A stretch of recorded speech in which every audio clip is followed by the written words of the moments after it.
Welcome to Being a Sim. Where free will is a lie, death comes in 17 absurd flavors, and your entire existence is controlled by a sadistic deity who just learned they can delete pool ladders. From being forced to paint for 16 hours straight to having your bladder autonomy revoked by a 13-year-old with cheats enabled, here's why being a sim is a cosmic horror story disguised as a life simulation game. You have no control. Let's establish the core truth. Sims have zero autonomy. None. Your thoughts aren't yours. Your actions aren't yours. There's a cursor in the sky and it owns your soul. Want to eat? Too bad. Your player decided you're skilling up cooking by making 30 salads in a row until you collapse.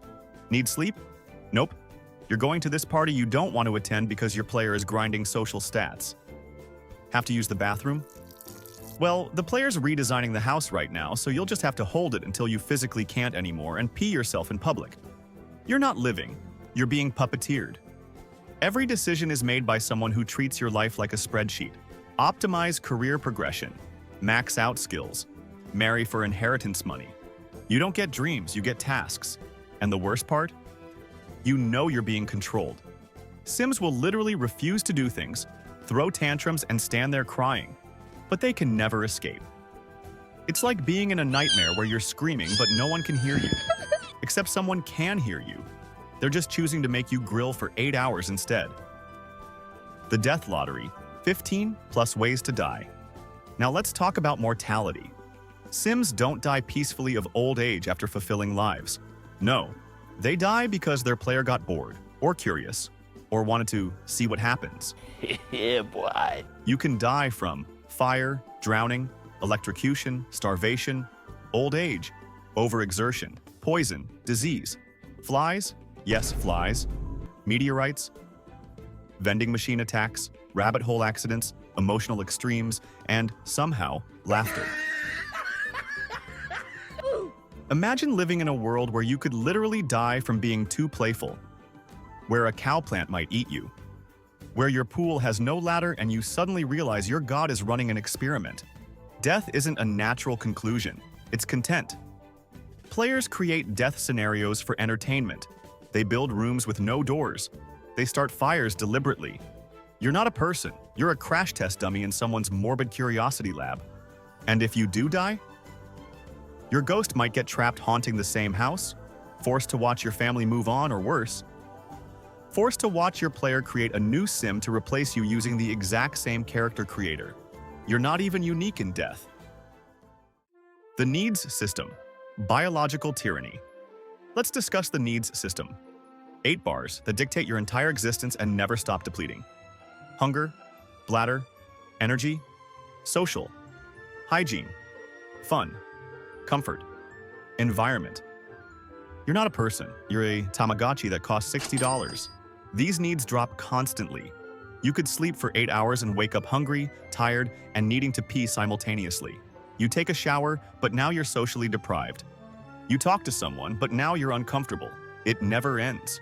Your life is a cruel optimization puzzle where you're trying to keep 8 meters from hitting 0 while also going to work, building relationships, and developing skills.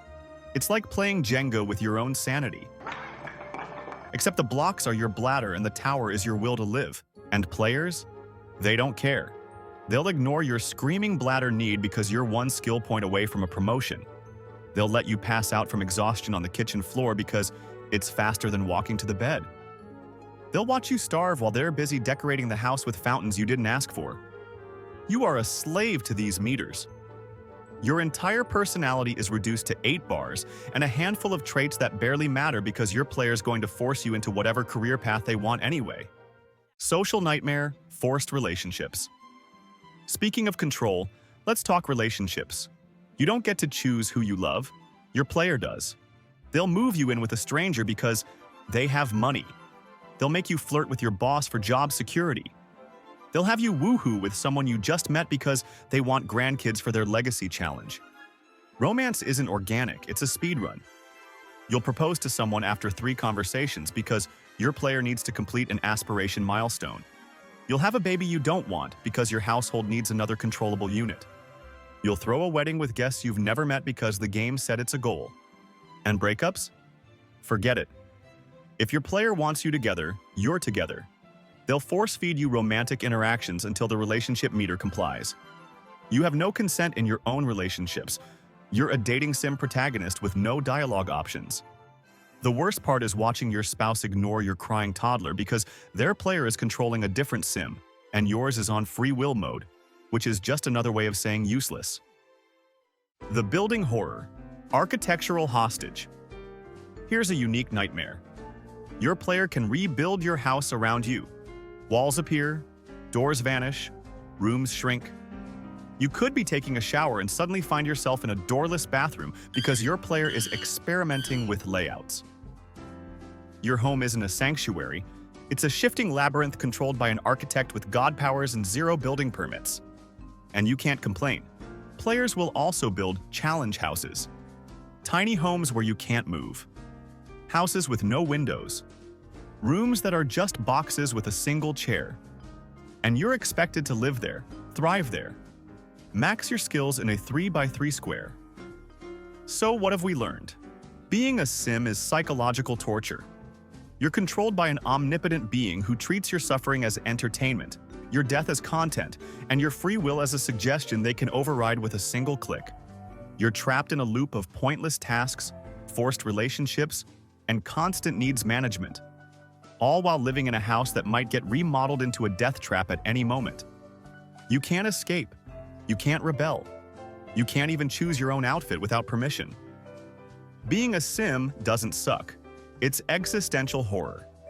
You're aware, you're suffering, and there's a cursor in the sky that will never let you go. If you enjoyed this deep dive into digital despair, smash that like button and subscribe for more Why It Sucks to Be videos. Drop a comment telling me which character's suffering you want me to expose next. And remember, every time you delete a pool ladder, a sim loses its wings. Poor Sims.